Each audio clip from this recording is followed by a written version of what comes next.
We're here to talk about the 28-day Indoor Garden Challenge. Yeah, so the next question that comes up is what kind of containers we could use.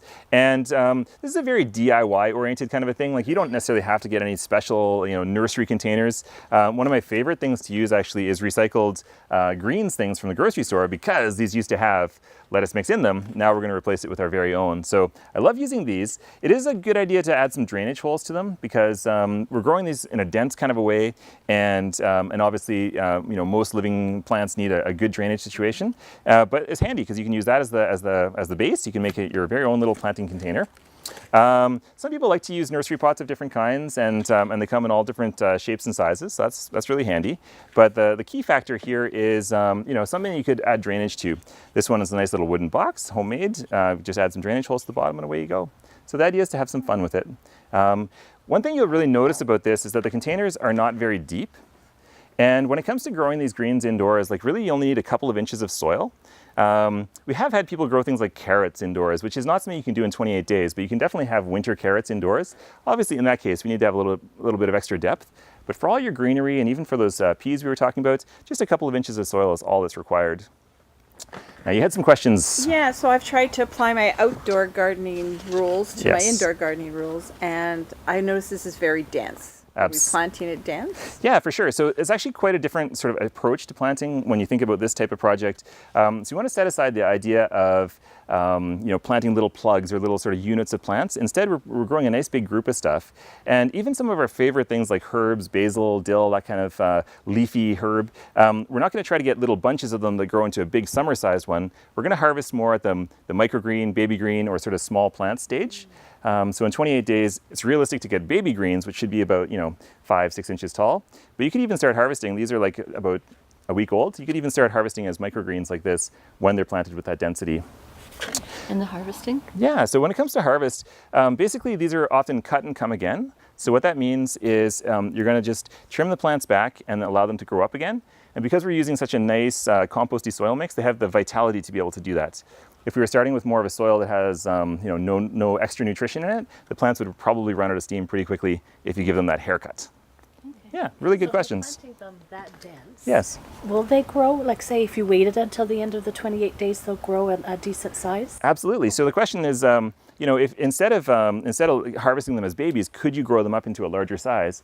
In 28 days, most of your leafy greens can achieve, a good, bunch of inches of height, kind of thing. Yeah. So you can have a nice, fully realized salad.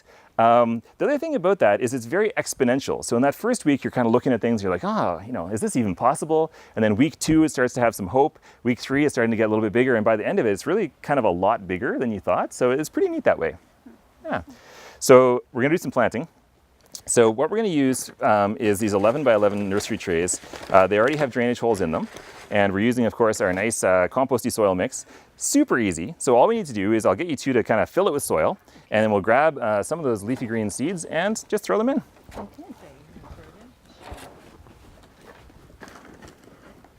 Move this out of your way.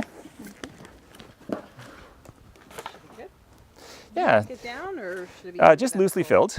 Okay. And Maybe not quite so Yeah. hard. absolutely. So one of the things you want to watch for is if it's too high, it's hard to water. Yeah. So in this case here, we've got it filled loosely with just about a quarter inch or something like that on the top, so you can actually water it. Now, the really hard part. I know, hey? All right, so we're going to use, thank you.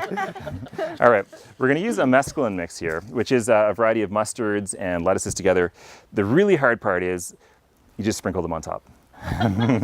Yeah, so you want to have the soil a little bit moist, because then the seeds will stick into it. But other than that, it's just a very easy process. So we're going for about, in an 11 by 11 tray, we're putting 150 seeds kind of thing. So it's going to be nice and dense. You don't have to count. All we have to do is kind of put them out on our hand and just sprinkle them on. So I'm going to turn it over to you two.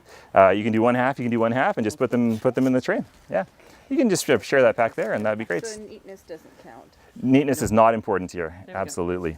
Yeah, and just sprinkle them about. If your nature is to have things very in a row, you can do this in a more organized way, but basically they'll look great if they're just sprinkled on top. So in your outdoor garden, could you plant it in exactly the same way? Absolutely. And in fact, that's sort of the next phase of early gardening season. Is a lot of these lettuces and things you could start to plant out in, even in April outdoors in Manitoba, and you could have them just in containers outdoors, or when you get to your outdoor summer garden, plant in the same way. You just want to protect them a little bit more from the wind and elements outdoors, so you might put a little sprinkling of soil on top. We don't have to cover the seeds. When the first time we water it, they're just going to sort of stick to the soil, and it's that seed to soil contact that's going to get them germinating.